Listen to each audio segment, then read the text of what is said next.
Nga bulijjo nkwaniriza kwa alipoota Embeera Y'Obudde omwanjezi Agnes Nalukwago wano ku Bukedde TV.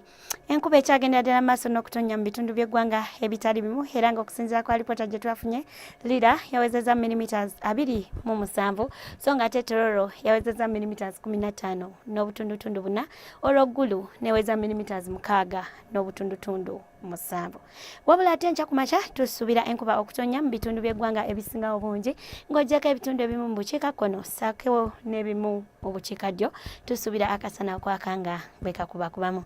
Olw'eggulo tusuubira embeera eno ogendera ddala mu maaso enkuba okutonnya so ng'ate ebitundu ebimu nga Masindi, Kasese ne Jinja tubisuubira akasana okwaka nga bwe kakubakubamu nga n'ebbugumu erya waggulu lijja tukira ddala ku degrees 34 eyo mu bukiikakkono so ng'ate ekibuga ekikulu Kampala tusuubira ebbugumu okutuukira ddala ku degrees 28 olwo mu nsozi ez'Ekabaale ebbugumu lijja tukira ddala ku degrees 25.